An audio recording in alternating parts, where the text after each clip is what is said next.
Hey everybody, I'm starting this project off with this sign that I got from Dollar Tree. I will be using the back side of it, and first I'm using Waverly chalk paint in the color crimson. I did give this about 2 coats. You want to make sure that the first coat dries before going on to the second coat, and once that second coat is applied, allow it also to completely dry. And once that is all dry, I did have a little bit of the crimson still left in my jar.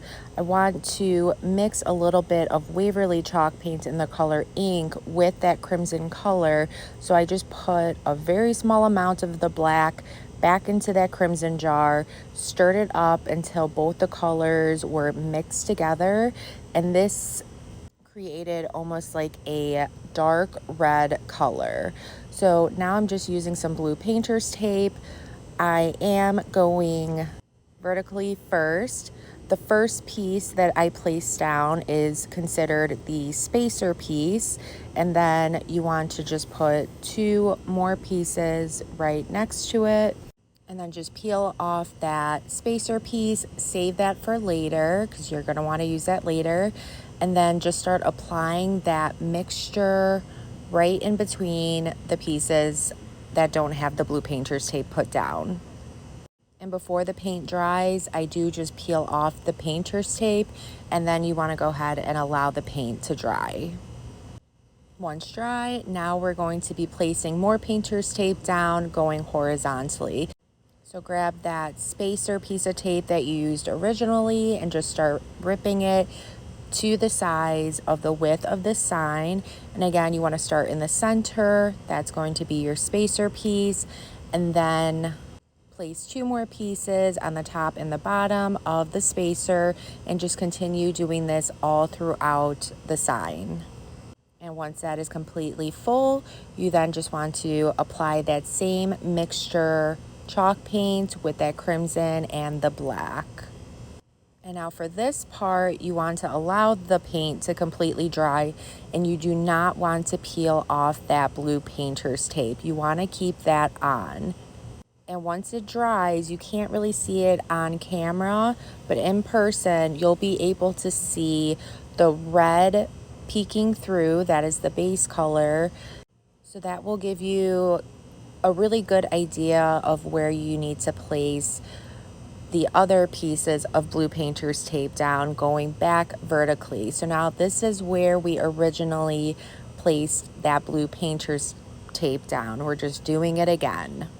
But now this time we are using the darkest color, which in this case is Waverly chalk paint in ink. And I'm just filling in all those spaces that do not have the blue painter's tape down. And you just want to do this until everything is completely filled in. And then just begin peeling that blue painter's tape right off. And ta-da! Look at how adorable this is. Next up, I did use my Cricut machine to make my own stencils. However, if you do not have a Cricut machine, do not worry, I got you covered. I will post a stencil that you could get on Amazon in the description above. So I'm just applying the stencils right down. I am using a cut-up sponge that I got from Dollar Tree. I'm using Waverly chalk paint in the color plaster. A little bit of paint goes a very long way when using these kinds of stencils. So definitely when you put the paint on your dabber or sponge, you definitely want to offload some of that paint and then just begin dabbing in a very light pressure motion. This will prevent any kind of bleeding, and it'll just create really nice crisp lines. And I did replace the O with a star. I thought this was super, super cute. And I just continued adding the vinyl and then applying the paint until the whole word was complete. And once that was complete, I just allowed everything to completely dry. I did go over the sign with a sand block just to kind of make the edges look a little bit more weathered, and then to also fix some of my imperfections. As you could tell, I did go a little bit outside of the vinyl. And then if you want to seal and protect this or have this be outside, definitely pick up a polyacrylic spray or a polyurethane spray. And there you go, guys. How stinking cute did this come out? And it was super inexpensive and easy to make. I hope this inspires you to create your own. If it did, please be sure to sprinkle the love. Thank you so much. Bye.